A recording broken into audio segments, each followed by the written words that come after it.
اکثر یہ سوچا جاتا ہے کہ کسی ملک کی طاقت صرف اس کی فوج اور ہتھیاروں سے ناپی جاتی ہے، لیکن کیا یہ پوری کہانی ہے؟ یا ایک ناقابل تسخیر دفاع کے پیچھے کچھ اور بھی راز چھپے ہیں؟ آج ہم مکمل دفاعی ڈھانچے کے تصور پر بات کریں گے۔ یہ ایک ایسی حکمت عملی ہے جو جنگ کو شروع ہونے سے پہلے ہی روک دیتی ہے۔ تو دیکھیے، اس پورے تجزیے کی بنیاد اس ایک بات میں چھپی ہے۔ یہ اقتباس ہمیں بتاتا ہے کہ امن صرف خواہش کرنے سے نہیں ملتا، یہ ایک نتیجہ ہے۔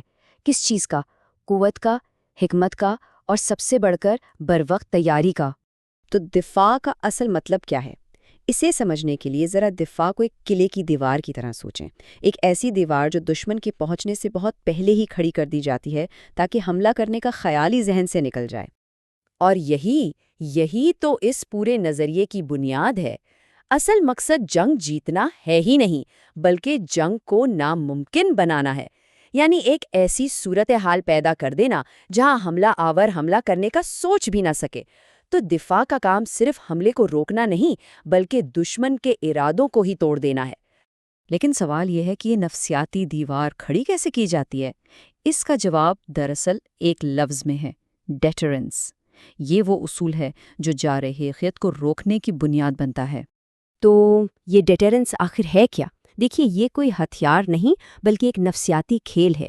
اس کا مقصد اپنی طاقت کو اتنا واضح کر دینا ہے کہ دشمن حملے کے فائدے اور نقصان کا حساب لگائے اور اس نتیجے پر پہنچے کہ قیمت بہت زیادہ ہے۔ یہ خوف ہی اصل دفاعی دیوار ہے۔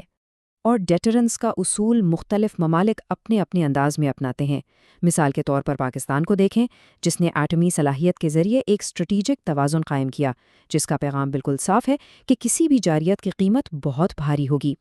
دوسری طرف ایران ہے، جو غیر روایتی طریقوں پر انحصار کرتا ہے، جیسے ڈرونز اور علاقائی اثر و رسوخ۔ ان کا مقصد دشمن کو جنگ کے میدان میں اترنے سے پہلے ہی نفسیاتی طور پر شکست دینا ہے۔ چلیں اب اس تصور کو تھوڑا اور وسیع کرتے ہیں۔ دفاع صرف فوج یا ہتھیاروں کا نام نہیں ہے، بلکہ یہ ایک مکمل نظام ہے۔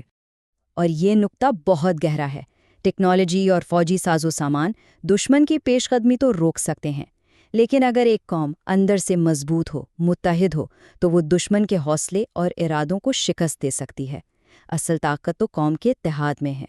یہ سوال ہمیں ایک نئی حقیقت کی طرف لے جاتا ہے۔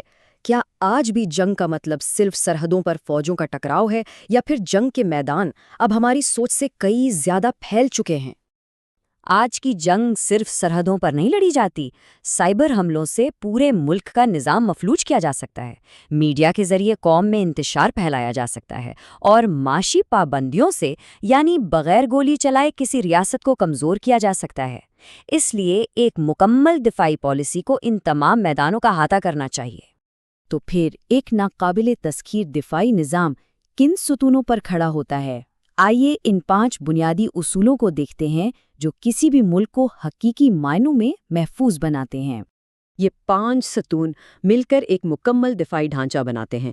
خود انحصاری آپ کو بیرونی دباؤ سے آزاد کرتی ہے، تکنیکی ترقی آپ کو ہمیشہ ایک قدم آگے رکھتی ہے، قومی اتحاد دشمن کو اندر سے توڑنے کا موقع ہی نہیں دیتا، معاشی استحکام اس پورے نظام کو چلانے والا ایندھن ہے، اور اخلاقی برتری دنیا میں آپ کی آواز کو مضبوط کرتی ہے۔ اہم بات یہ ہے کہ ان میں سے کوئی ایک بھی کمزور ہو تو پورا ڈھانچہ خطرے میں پڑ جاتا ہے۔ یہ سب ایک دوسرے پر انحصار کرتے ہیں۔ تو اب ہم اس تجزیے کے اختتام کی طرف بڑھ رہے ہیں۔ یہ یاد رکھنا بہت ضروری ہے کہ اس تمام تیاری اور طاقت کا حتمی مقصد آخر ہے کیا؟ اور یہی اس پوری بحث کا نچوڑ ہے۔ ایک مضبوط دفاع کا مقصد جنگ کرنا نہیں، بلکہ جنگ کو ہونے سے روکنا ہے۔ جب دشمن کو یقین ہو کہ حملے کی قیمت ناقابل برداشت ہوگی، تو امن خود بخود ایک بہترین آپشن بن جاتا ہے۔ اس طرح اصل طاقت ہی امن کی سب سے بڑی ضامن بنتی ہے۔